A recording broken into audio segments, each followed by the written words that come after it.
Bueno, bienvenidos a un nuevo episodio de Expediente 24. Como siempre, los saludo primero a Seba. Hola, Seba. Hola, Nico. Bueno, un gustazo. Hoy tenemos al ministro de la Corte, Daniel Herueta. Gracias, doctor, por haber venido. Gracias por participar por la invitación. No, por favor. Arranca las preguntas, Seba. Es obligado, el lunes arrancó el nuevo protocolo de oralidad y han aparecido en muchos medios una resistencia natural. Tuvimos una charla hace muy poco tiempo en la que pudimos participar y estuviste haciendo una presentación y hablaste de estas resistencias de los colegas respecto al cambio. Pero no nos esperábamos este rechazo por parte de los colegios. ¿Qué nos podrías contar al respecto? Bueno, a ver, dos aclaraciones. Primero, el rechazo de los colegios es como que se flexibilizó mucho en estas últimas horas. De hecho, el Colegio de Abogados de Rosario, que es el que nuclea la zona de la mayor concentración de trabajo, la última presentación no la firmó y ya están organizando muchísimos cursos de capacitación. Hemos hablado con los presidentes de los colegios de abogados de Venado Tuerto y del norte de la provincia y ya es como que la cuestión ha adquirido otro nivel, digamos, de discusión. Aclaramos en primer lugar que obviamente la aplicación del protocolo va a tener en cuenta de manera razonable, prudente, equilibrada, de que se trata de un cambio en la forma de litigar que necesita obviamente ser considerada. Las resistencias son naturales, nadie quiere dejar de hacer lo que venía haciendo, a cualquiera de nosotros nos cuesta y bueno, creo que hay que asumir la resistencia desde el punto de vista estratégico como algo que obviamente se va a plantear y hay que darle una respuesta. Y estamos trabajando, estamos generando mucha capacitación. Hoy tuvimos una reunión con los presidentes de cámara, de todas las cámaras civiles de la provincia, para explicarles que el protocolo tiene un sentido, pero que también hay que darse un tiempo de evaluación para ver cómo funcionan los primeros 2 o 3 meses. Pero a ver, esto pasó cuando fue la reforma procesal penal. Claro.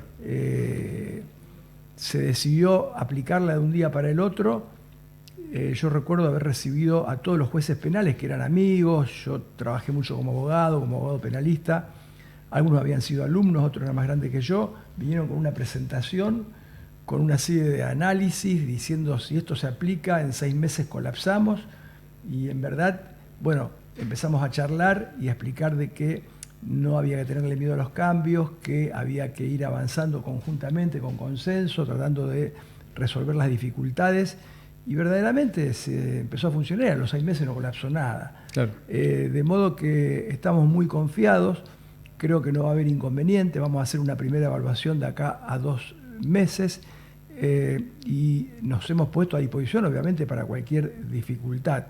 Pero desde el punto de vista de lo que es la calidad del servicio de justicia, de lo que es la transparencia, la publicidad y la trazabilidad de los procesos, esto constituye un avance realmente notable para la provincia de Santa Fe en materia civil. ¿Y en la cuestión de los tiempos? ¿La oralidad acelera hoy ese colapso que hay o ese cuello de botella? Yo en realidad, a ver, esto tiene una genealogía, un origen. Estaba de ministro, creo que Garabano. Yo tomo conocimiento a través del doctor Silverstein, que era ministro de Justicia de la provincia, y me pongo en contacto con el Ministerio de Justicia de la Nación de que ellos estaban llevando a cabo un plan piloto, una prueba piloto de oralidad civil, de oralidad efectiva, real, porque la oralidad no es ni el Zoom, ni la minuta escrita, ni el juicio leído con el expediente en la mano. El debate en la... Claro. Y bueno, firmamos un convenio con Garabano, empezamos a capacitar y sacamos un plan piloto. El protocolo actual no tiene grandes diferencias con la prueba piloto. La prueba piloto nos permitió en esos últimos 3 años verificar, por ejemplo, en Rosario, que procesos que tenían una trazabilidad, una duración promedio de 6 años, 7 años, bajaron a 1 año y medio. Claro. Y cuidado, bajaron a 1 año y medio porque todavía no estamos muy entrenados en la forma que requiere este tipo de litigio, porque una vez que esto se vaya consolidando, que los actores y los jueces mismos se vayan entrenando y vayan adquiriendo mayor destreza, yo no tengo la menor duda, vamos a estar con procesos civiles que no van a superar de 6, 7, 8, 9 meses o a lo sumo 1 año y medio como máximo, frente a un promedio de 6 a 7 años. Sí. Yo en la corte a veces veo expedientes que tienen 12, 14 años de duración. Entonces me pregunto, el tiempo se puede medir por el almanaque, el tiempo lineal, sí, ¿no? Pero también hay un tiempo existencial que tiene que ver con las vivencias de cada uno. Claramente. Cuando a un juez le pagan tarde el sueldo, el juez enseguida sale a quejarse de que le están afectando su independencia. Ahora, cuando un juez tiene en sus manos un expediente de 14 años, no le genera ningún tipo de reacción a esa situación. Bueno, yo siempre voy diciendo, no podemos ser indiferentes a este tipo de demoras porque en esos papeles, en esos expedientes, hay un conflicto, hay gente que cree que están cercenados sus derechos, y lo que esa gente merece, por un lado, es respeto y por otro lado, una respuesta en un tiempo razonable. ¿Crees, Daniel, 10 años no es un tiempo razonable. Claro, ¿crees, Daniel, que radica ahí un poco la mala imagen que tiene la justicia en la Argentina en la extensión de los plazos? Sí, bueno, esa es una de las causas, la mora judicial, y tiene que ver con problemas estructurales que son comunes a muchos fueros y a muchos poderes judiciales. Porque la justicia es un valor, lo que hay son poderes judiciales, pero hay problemas estructurales que son comunes. Y creo que seguir anclado en los registros del pasado, con un modelo de organización como es el juzgado, que es de la época medieval, claro, con un sistema de expediente escrito, porque el expediente escrito no es solo el expediente de papel con lápiz, también el expediente de PDF o digital es un expediente escrito. Sí, sí. Lo que cambia es la forma de la escritura, Uh-huh. pero lo que no cambia es la matriz, digamos, de lo que es el proceso. Entonces, yo le resuelvo con el expediente digital muchos problemas a los abogados, a algunos operadores. Vos podés mandar un escrito desde la Piazza Navona a través del sistema, pero no le resuelvo el tiempo del proceso a la gente. Y el proceso es de la gente, del que tiene el conflicto, no es de los abogados o de los operadores. Claro.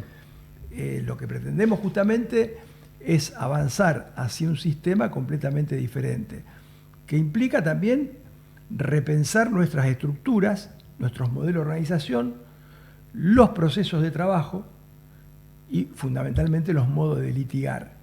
Y en ese sentido, bueno, estamos pidiendo también al gobierno, porque la oralidad efectiva, esta posibilidad de que uno tenga 2 audiencias, una audiencia inicial y una final, y prácticamente allí se termina el juicio, requiere o se va a potenciar cuando además podamos avanzar, por ejemplo, hacia juzgados de gestión asociada o hacia colegios de jueces y oficinas de gestión, porque esto que permite que los jueces se dediquen 100% a ser jueces, claro, y que el gerenciamiento del sistema, el agendamiento de las audiencias, la programación, esté en oficinas, digamos, de gerenciamiento o de gestión, que bien pueden nuclear a 4 o 5 jueces, eso es lo que son juzgados de gestión asociada, o que bien puede ser una oficina muy grande que gerencie y lleve adelante el gerenciamiento del trabajo de todos los jueces, por ejemplo, civiles.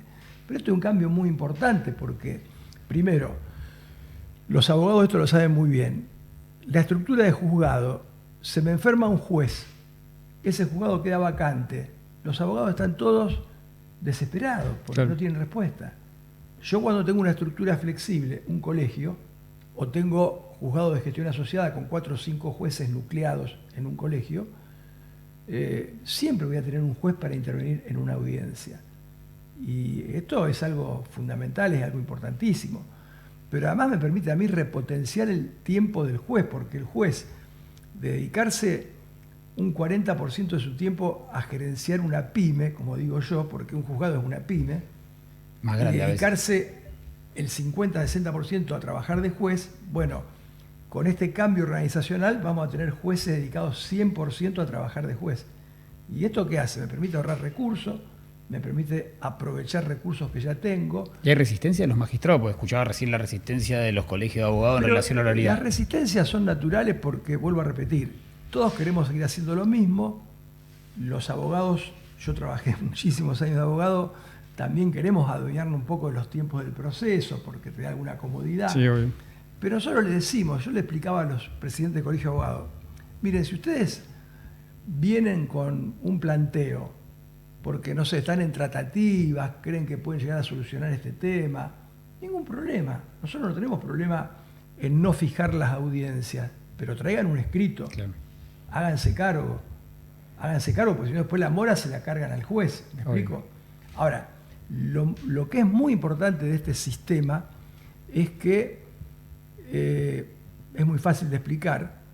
Se interpone la demanda, la contestación, eventualmente excepciones, y el juez llama a una primera audiencia. Y esa primera audiencia los abogados deben ir con sus clientes. ¿Por qué? Porque van a tener al juez de cuerpo entero. Claro. Lo van a poder ver. Y el juez va a intentar una conciliación.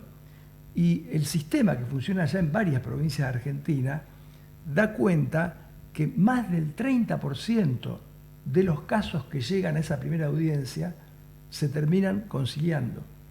Y por lo tanto se reduce la litigiosidad y la judicialización de conflictos, lo cual te permite todavía tener mayor capacidad de respuesta porque ya estás reduciendo en cerca de un 30% la cantidad de casos que hoy, por ejemplo, se judicializan. Pensemos en la materia laboral, que es Te iba a preguntar por eso. a donde pensamos ir, estamos ya trabajando y queremos avanzar. Va a tener un impacto enorme un sistema, digamos, de esta naturaleza.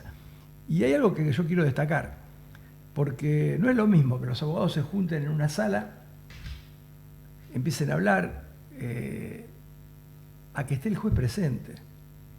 A que esté el juez presente con los abogados adelante, con los clientes adelante. Porque el juez tiene una autoridad, digamos, como para generar una instancia de acercamiento, de conciliación y eventualmente, si no se da, poder determinar con claridad cuáles son los hechos controvertidos, cuál es realmente el conflicto y poder evaluar cuál es la prueba que realmente tiene sentido producir para poder acreditar la pretensión del actor o la del demandado. Porque en el sistema que tenemos actualmente, además, los procesos se alargan mucho porque no hay ningún control sobre la prueba que ofrecen las partes y a veces las partes ofrecen... Yo tenía un amigo que decía, mirá, para afirmar que yo soy gordo no hace falta 20 testigos, con que venga uno ya es suficiente. No sé si me explico. Sí, sí, claramente. Esto de pasar del sistema escrito, que es el anonimato mismo, ¿sí? Las partes no pueden conocer al juez, no tienen acceso a una charla, no tienen acceso a las audiencias, que sabemos que en la práctica no hay presencia de jueces. En materia civil se hace una sala aislada entre abogados con presencia de clientes, y ahora vamos a pasar a una oralidad que tiene un sistema público de publicidad. ¿A dónde va a apuntar esa publicidad? Cualquiera va a poder venir a ver un juicio civil como se hace en materia penal, tiene que acreditar algún interés, ese servicio de justicia accesible a todos. La oralidad y el sistema de audiencias obviamente que implica un avance significativo en términos democráticos y de cumplir con la Constitución. La Constitución quiere una justicia pública, no solo en lo penal. Y por supuesto, si yo puedo ir a una audiencia donde está imputada una organización criminal de las más peligrosas que puede haber en una determinada región, por supuesto que puedo ir a una audiencia, a presenciar una audiencia donde existe una disputa o un conflicto vinculado al derecho del consumidor, Claro. o vinculado a un problema, no sé, de un desalojo.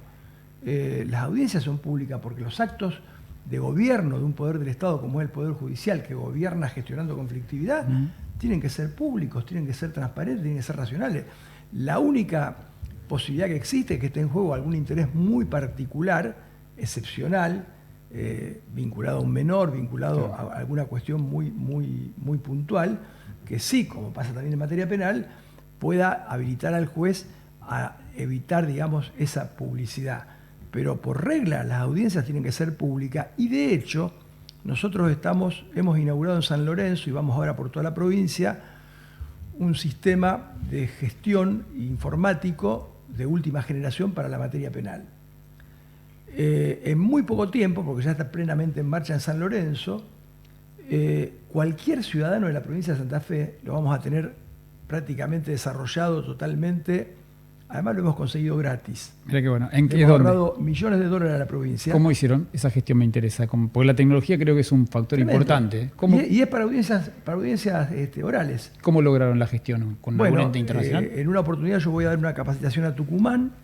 Tucumán es una provincia en ese sentido que está haciendo punta, tanto que Ciudad Autónoma de Buenos Aires le está pidiendo este sistema. Cuando yo vi el sistema que ellos habían desarrollado con desarrolladores propios, sin tercerizar, yo no lo podía creer.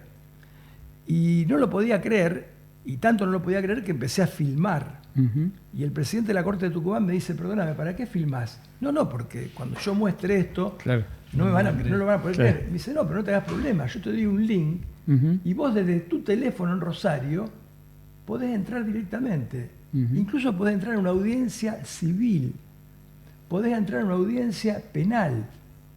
Y eso lo vamos a tener en penal. Un ciudadano va a poder entrar directamente sin pedir permiso. Directamente va a poder entrar a información vinculada al sistema penal e incluso a las mismas audiencias penales. No tenemos hoy la posibilidad, porque no tenemos un desarrollo informático en la parte civil, de hacer esto ahora en lo inmediato. Estamos trabajando en un cambio estratégico, pero el día de mañana vos vas a poder entrar a través de tu teléfono directamente a una audiencia civil. Vas a ver la grilla de audiencias. Hay una audiencia, no sé, contra una corporación, hay una audiencia por un problema de consumo, hay una audiencia por un desalojo importante. Vas a poder elegir, ver los horarios y vas a poder entrar como ciudadano directamente desde tu teléfono. Y esto significa un salto de calidad impresionante. Verdaderamente hay que valorarlo mucho. Yo hablo con el presidente de la Corte de Tucumán, lo primero que dije, nosotros dice, te lo damos gratis.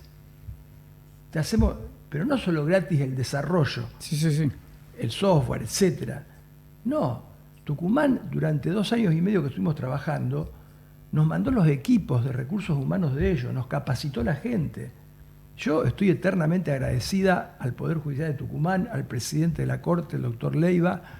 Ellos lo han hecho también con San Juan. Ujú. En San Juan está funcionando impecablemente. Ahora están trabajando en Santiago del Estero. Y la idea, ¿cuál es? ¿Cuál es la ventaja de los tucumanos?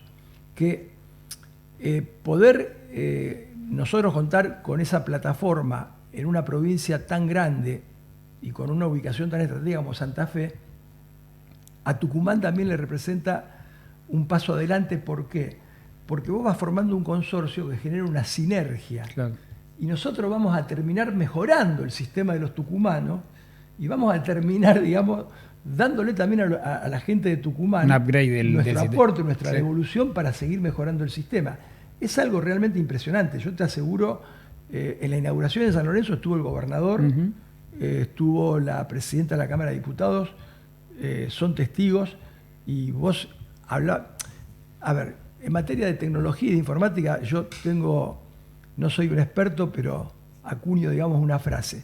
Si vos querés saber si un sistema funciona, preguntale al que lo usa. Sí, obvio, siempre. Usabilidad se llama. No le tecnología. pregunte al informático, No. el tipo que está allá arriba, que te No. dice, sí, tenemos un Fórmula 1. No, Sí, no. sí. Yo voy al operador y te digo, che, ¿esto funciona o no funciona? Ujú. Vos vas hoy a San Lorenzo, agarrás un operador y te miran con una sonrisa de acá a acá, porque les cambió la vida, porque te permite optimizar los recursos humanos, porque te simplifica un montón de trámites y de pasos. Y, por ejemplo, algo que a vos te llevaba a lo mejor 5 o 6 pasos con el sistema informático anterior, hoy tocando un solo botón ya lo realizaste de manera automática, y además te genera y te produce datos de gobernanza, o sea, información Claro. en tiempo real a las 0 horas de la noche. Claro. De modo que yo entro y yo sé todo lo que pasó en San Lorenzo ayer, antes de ayer. Y eso también es abierto. abierto públicamente, digamos, esos datos de gobernanza son de carácter Los datos de público. gobernanza son públicos también. De modo que vos podés saber, por ejemplo, la cantidad de audiencias, promedio de audiencia por juez, Ujú. por día, por semana, por mes. Promedio, digamos, por tipo de audiencia. Lo cual a mí me permite tomar medidas, Totalmente. fortalecer, ir al lugar. Suponete, Si yo tengo 10 jueces y tengo un promedio, una audiencia preliminar o una audiencia inicial en materia civil, si el promedio de una audiencia es de entre 1 hora y 1 hora y media, y me encuentro que tengo otro juez que tiene un promedio de 5 horas, Claro. en algún lado hay un problema. ¿Me explico? Ujú. Bueno, todos esos datos te los proporciona con una fidelidad tremenda y de manera automática el sistema a las 0 horas de ayer. La idea obviamente es avanzar hacia un modelo similar en materia civil y incluso te digo que es más sencillo porque la materia penal tiene más complejidad porque vos no solo tenés actor y demandado, tenés policía, Sí. tenés servicio penitenciario, tenés el preso, la persona que está privada de la libertad, etcétera. En materia civil se simplifica bastante más. Pero bueno, este sistema, yo soy muy optimista porque, no optimista por una cuestión intuitiva, porque he visto cómo funciona y he visto cómo se ha ido consolidando. Las provincias siempre han estado a la vanguardia en la Argentina. Sí. La Justicia Federal ha quedado bastante rezagada y he visto cómo ha estado funcionando en Córdoba, he visto cómo está funcionando en San Juan y verdaderamente estas resistencias naturales, a medida que uno le va encontrando la vuelta y se va familiarizando, se da cuenta de que le permite, aparte te hace sentir abogado. Porque una cosa es estar atrás de una computadora escribiendo, cortando, pegando o diciéndole a un empleado del estudio que te agregue tal jurisprudencia y otra cosa es el litigio, Claro. es el abogado que está en una audiencia, que escucha al testigo, que tiene que interrogarlo y que después tiene que alegar sobre la prueba que se produjo. Te hago un doble clic sobre los datos de la gobernanza. La otra vez nos decía Lewis que en Santa Fe hay muchísimas causas que terminan con abreviados. Digo, con este sistema se va a poder ver también cómo es la eficiencia de los fiscales. Sí, por supuesto, porque las audiencias de los abreviados son audiencias públicas. Ujú. El abreviado merece una aclaración. El abreviado es una necesidad del sistema. Porque en el sistema anterior... No es un abuso, digamos, la cantidad. El problema es este, no hay forma de poder perseguir y enjuiciar todos los delitos Está claro. en el mundo. ¿Qué pasaba con el sistema anterior? Se prescribían todas las causas. Ujú. En el sistema anterior se trabajaban los delitos muy graves o aquellos donde había un abogado que iba y le te comía movía, la cabeza al juez. Obviamente. Pero después, lo digo textualmente, fui abogado muchos años. Era una fábrica de producir impunidad a nivel industrial.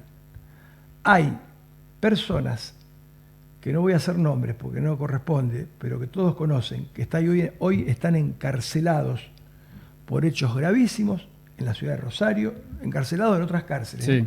Sí, sé quién de. Que en el sistema anterior llegaron a tener entre 7 y 12 causas penales y nunca un auto de procesamiento. Y no quiero hacer nombres. Está claro. Se entiende quién es. ¿Qué ocurre? El sistema de audiencia obviamente necesita de una salida.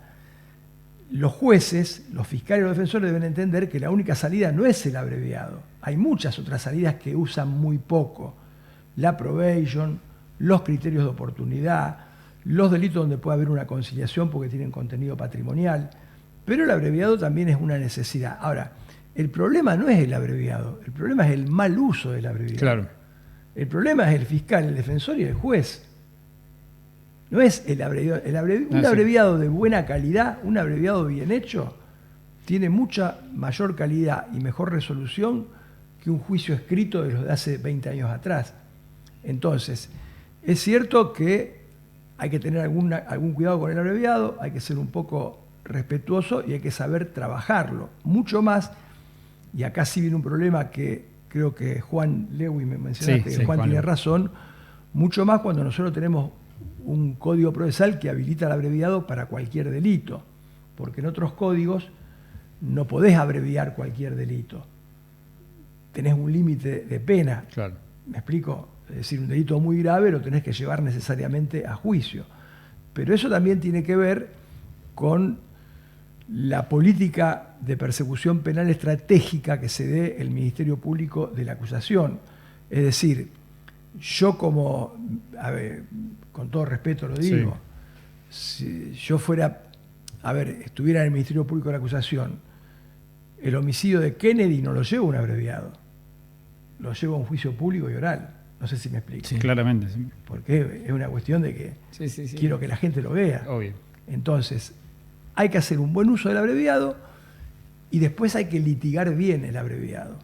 Y saber que el abreviado se da cuando el cúmulo de evidencia es tan contundente que se torna innecesario, digamos, el juicio, que hubo un control de la defensa sobre esa evidencia, que no hay duda de que el hecho ocurrió y la persona fue culpable, y que en alguna medida el culpable que va a reconocer su culpabilidad va a tener alguna, no digo ventaja, pero alguna consideración, porque en última instancia te está ahorrando un juicio con el costo también presupuestario que tiene.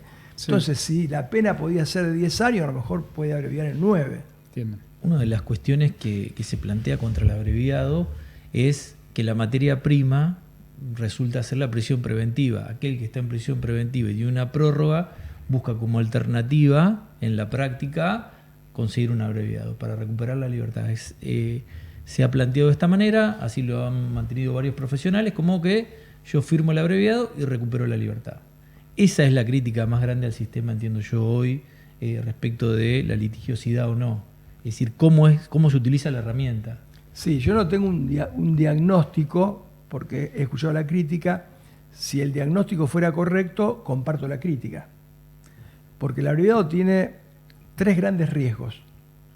Uno es que se lo utilice extorsivamente contra una persona que está privada de la libertad.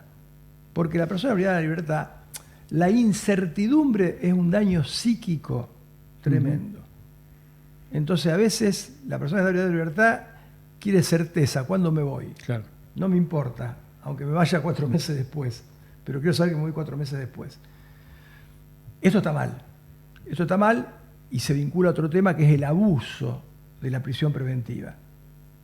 Si yo tengo una persona con 3 hurtos reiterados en un supermercado y lo dejo en prisión preventiva, me parece que algo no está funcionando bien. Entiendo. Pero ahí viene la responsabilidad del juez, porque el fiscal puede pedir lo que quiera. El que tiene que resolver es el juez. Claro. Y los grandes poderes que tienen hoy los fiscales en un sistema acusatorio los tienen que controlar los jueces. Para eso están. Los jueces no son escribanos del Ministerio Público Fiscal. Los jueces son jueces. ¿Crees que pasa eso? ¿Crees que hay muchos juzgados que son una Yo escribanía? creo que hay un abuso de la prisión preventiva. De hecho, nosotros hemos triplicado la tasa de encierro en 10 años. Es mucho. algo nunca visto Claro. en pocos lugares.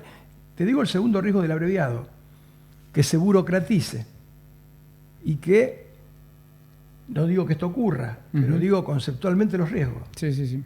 ¿Qué significa que se burocratice? Y que cuando está por llegar al juicio, fiscal y defensor no quieren trabajar, nos ponemos de acuerdo. Y el tercer riesgo del abreviado es que por alguna cuestión que pasó con el primer abreviado de los monos, que no sé por qué, termine siendo también una fuente de impunidad, porque aquel abreviado, en donde se estaban acusando delitos que tenían prisión perpetua, se hizo un abreviado a una pena de 8 años. No es este el mayor de los riesgos, pero pasó. Entonces, son las 3 cosas que hay que evitar de un abreviado. La burocratización, que no haya un arreglo. Nosotros no tenemos el plea bargaining norteamericano, donde vos podés negociar cargos y decirte, bueno, está bien, mirá, como me caíste bien, en vez de autor de violación te voy a poner tentativa. No sé si me explico. Sí, claramente. No podemos hacerlo. Y el tercer riesgo es el de la prisión preventiva. Sí, que hoy está muy, con el tema cuadernos, por supuesto, por fuera de este foro, está muy a la vista. Hoy muchos de los que están en el juicio cuaderno están diciendo que el fiscal y el juez habían tomado decisiones para descarcelarlos y que se pongan como culpables o arrepentidos. Para ponerlo Sí, el tema cuaderno es vergonzoso.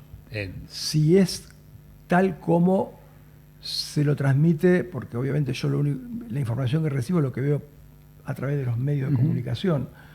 Lo que pasa es que es un tema que nació mal de arranque, no se sabe si los fotocopias se quemaron, aparecieron, y ahora sí hay un problema grave porque si hay más de 20 testimonios en juicio penal y hay incluso gente que dice haber ido a una escribanía a decir voy a ir a mentir porque si no quedo preso.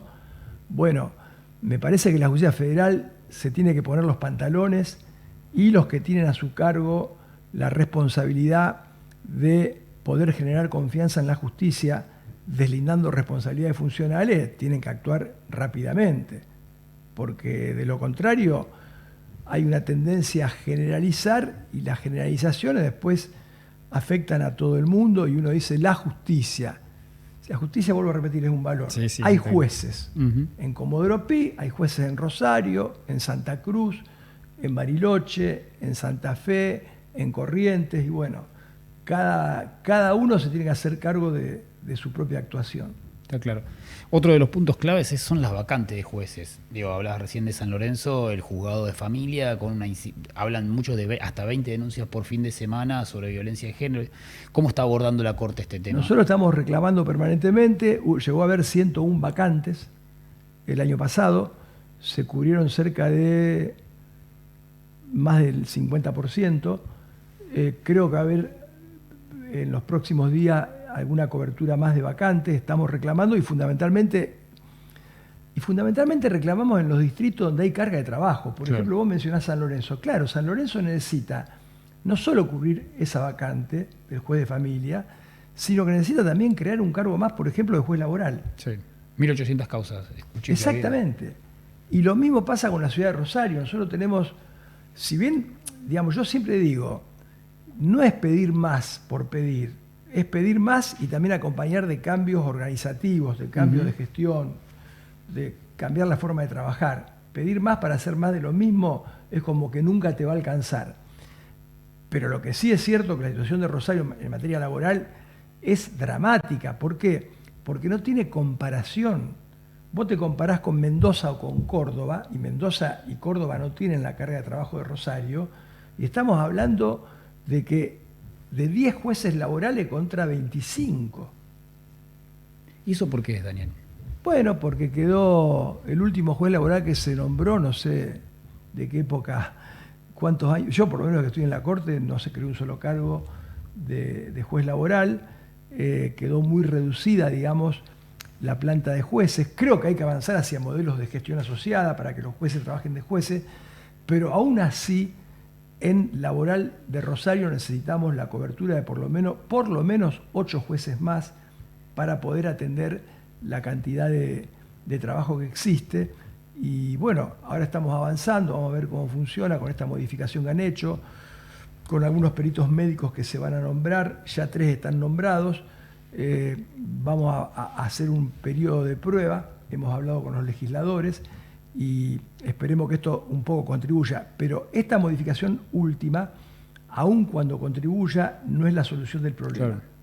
La solución del problema pasa también por contar con un poco más de jueces y con avanzar hacia una modificación, vuelvo a repetir, en estos registros del pasado, porque lo que los procesalistas nunca se dieron cuenta es que, o por lo menos nunca abordaron con mucha profundidad, es el impacto que tiene un modelo de organización y los procesos de gestión.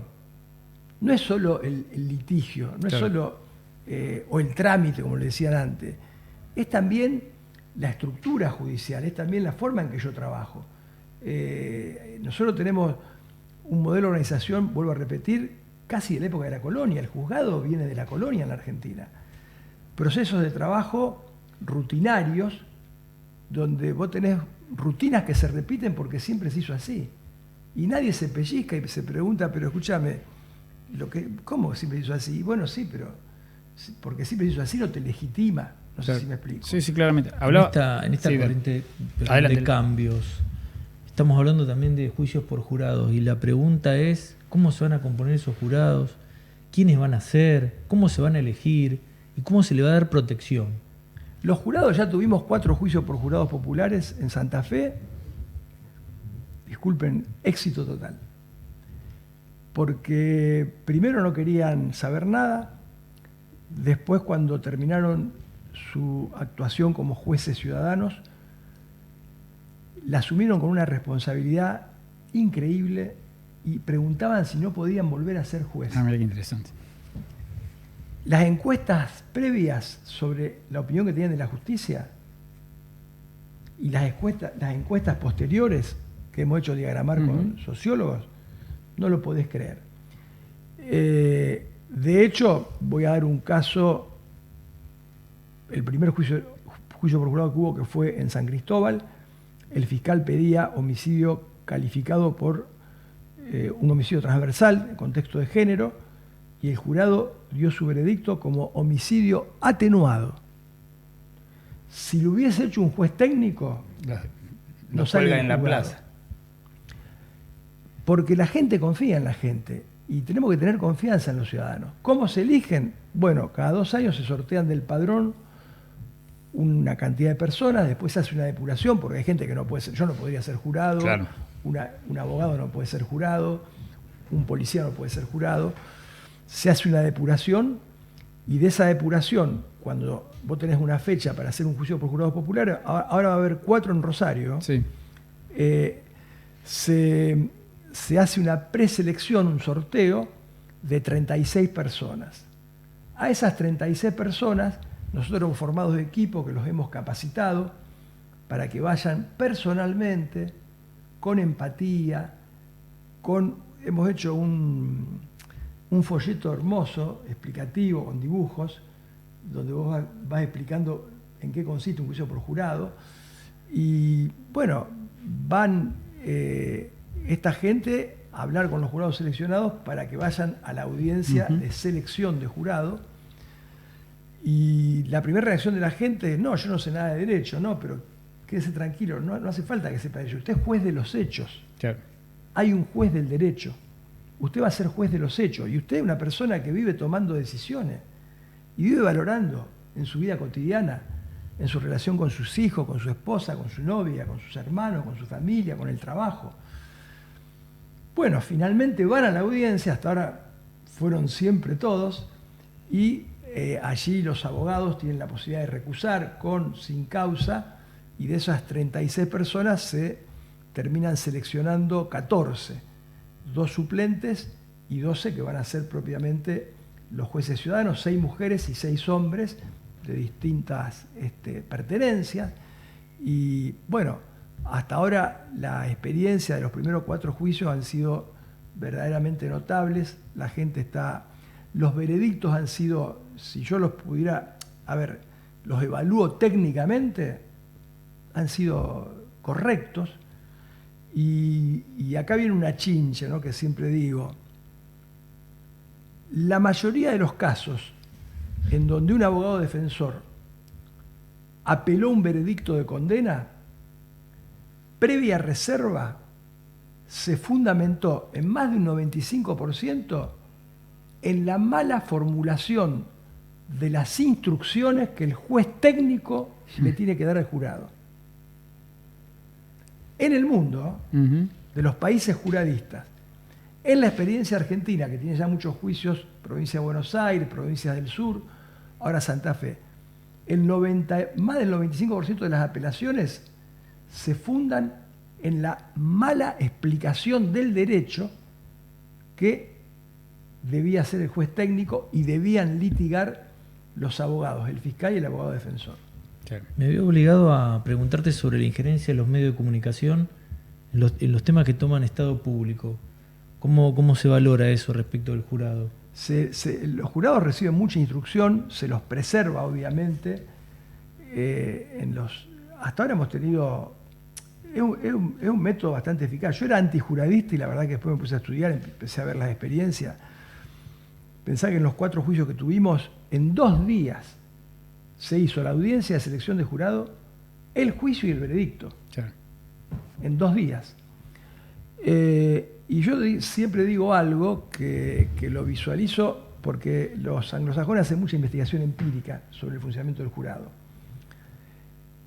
Es mucho más fácil que los medios de comunicación puedan incidir y hasta presionar a un juez técnico que a 12 ciudadanos. Sin ningún tipo de duda. Es mucho más porque los jueces técnicos también son seres humanos. Sí, obvio. Y además tienen una desventaja, que el juez técnico quiere seguir siendo juez y cobrando el sueldo. Sí, el otro se va a la casa. El juez ciudadano es juez en un caso. Claro. Mucho hablabas de la historia de los juzgados y cómo empieza a incidir la modernidad en los cambios procesales, en un montón de cambios. ¿Crees que eso tiene también un correlato en la necesidad de esta modificación de la Corte? En el cambio etario, digamos, en otra visión de la justicia, con una Corte renovada. Bueno, la renovación de la Corte obviamente siempre aporta distintas miradas, ha entrado una generación distinta y obviamente que esto tiene un signo positivo. De hecho, estamos trabajando toda la Corte, los más antiguos, los que han ingresado ahora, estamos trabajando de una manera absolutamente uniforme, y estas nuevas miradas también nos dan un empuje y han permitido avanzar en muchos temas, de modo que me parece importante, digamos. Vamos a ver, bueno, ahora se abre una nueva etapa de aquí al futuro. El 1 de septiembre creo que se produce la renuncia del doctor Spuller, de modo que ingresará algunos de los propuestos por el Poder Ejecutivo, y bueno, yo creo que veremos cómo se van acomodando las cosas, pero en general la experiencia hasta el día de hoy ha sido una experiencia muy valorada por todos, muy valorada por todos los que integramos actualmente la Corte. No hablo solamente por caso a título personal, que ya me hago cargo, sino que veo que también el trato y las discusiones y los debates que hay con mis otros colegas, los que estaban antes, los que han entrado, siempre dejan un saldo positivo. Te hago una pregunta en relación a la tecnología también. ¿Qué opinión tenés sobre la utilización de la inteligencia artificial en el derecho? La inteligencia artificial es imprescindible, es inevitable, con recaudos y con regulación.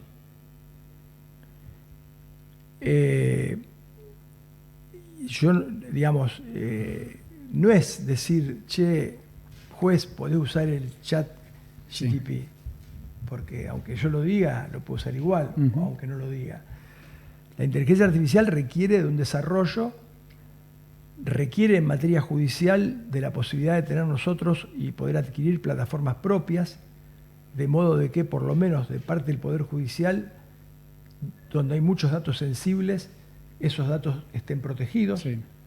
Estamos trabajando en ese tema, estamos viendo la experiencia de Brasil y supone también una regulación del modo en que se va a usar. Porque de lo contrario es como darle un arma de alta precisión, pero a alguien que no la sabe manejar y tira para cualquier lado. Y los daños colaterales pueden ser graves. Entonces, inteligencia artificial sí, fundamentalmente para procesos y tareas repetitivas, fundamentalmente para lo que es gerenciamiento, fundamentalmente para lo que son oficinas de trámite estandarizado, por ejemplo las sucesiones, la oficina de procesos sucesorios, donde no hay conflicto, porque no hay controversia, ¿no es cierto? Son sucesiones donde no hay controversia. Bueno, allí te permite agilizar muchísimo, porque, digamos, el complemento del sistema de la oralidad efectiva para los casos donde hay controversia es justamente, en paralelo, el desarrollo de oficinas de trámite estandarizado, juicios ejecutivos a premios en rebeldía, procesos sucesorios, que te permite a vos rápidamente y con mucha certeza poder llevar adelante este tipo de procesos con una capacidad de respuesta verdaderamente muy, muy corta. Y allí la inteligencia artificial también nos cumple un papel importantísimo. Estamos trabajando en este tema para poder incorporar como corresponde el tema de la inteligencia artificial, pero también estamos tratando de hacer la previsión presupuestaria para poder tener nuestras propias bases que nos permitan también darle protección a los datos, porque los datos, hoy se habla del capital de la nube, 4 o 5 plataformas cuyos dueños son cada día más millonarios. Sí, sí, sí. Y son cada día más millonarios con insumos que les llegan gratuitamente de nosotros, sin saberlo. Ujú. Yo, que uno ya es un adicto, Sí, sí, sí. le estoy tirando insumo a lo loco. Todo el tiempo. Entonces yo busco, no sé, una parrilla portátil para... El otro día estaba buscando por un amigo que le quería regalar. Te Me invaden, llegan- te invaden de todo tipo y color. Bueno, pero eso que implica, primero, ganancia, Ujú. casi sin costo, Sí, para las plataformas, y lo otro, que, también, que sí es grave, implica el control total. que El tienen, conocimiento y la información.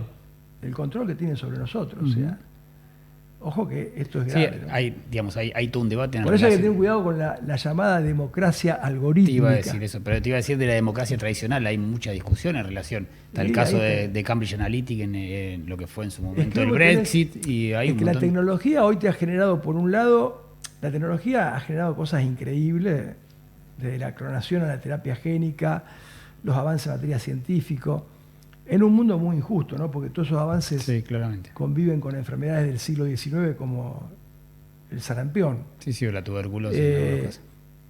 Pero la tecnología es como un sartén, yo siempre uso ese ejemplo, lo puedo usar para hacer rica tostada, lo puedo usar para quemarte los dedos. Ujú. Y también la tecnología mal usada ha generado armas de destrucción masiva, de un lado. Hay países que tienen misiles y no tienen cloacas. Ujú. Y por el otro lado ha generado una capacidad de manipulación psicológica de la opinión pública muy grande. Violento. Entonces el problema no es la tecnología, el problema es cómo El se usa usuario de la tecnología. Te hago la última de mi parte, el abuso del Zoom en las audiencias. No, el Zoom es la negación de la oralidad. Yo puedo, en esto, o sea, juicio por Zoom prohibido. Civil, penal, lo que sea. Prohibido, porque además cómo interrogo a un testigo, cómo lo contraexamino, es una negación. Puedo, digamos, ceder frente al volumen de trabajo, etcétera, a la utilización del Zoom en circunstancias muy extremas de necesidad o en algún tipo de audiencia argumentativa, que en general son audiencias previas al juicio. Ahora, para no entrar en un conflicto, porque acá tenemos posición todos diferente, juicio por Zoom, no. Y en eso hay acuerdo, incluso la Corte tiene la Corte de la provincia tiene una acordada prohibiendo los juicios por Zoom. Después que alguna audiencia previa o preliminar se haga por Zoom o haya un problema porque no pueden trasladar a un detenido, pero en general, digamos, no es una recomendación. A veces es una necesidad. De mi parte, si fuera posible, todas las audiencias deberían ser presenciales. Gracias, Daniel, por acompañarnos. Gracias. Desde Muy ya, amable, gracias a ustedes. No, por favor, un desde gusto. ya está tu casa. Gracias. Bueno, gracias por acompañarnos del otro lado.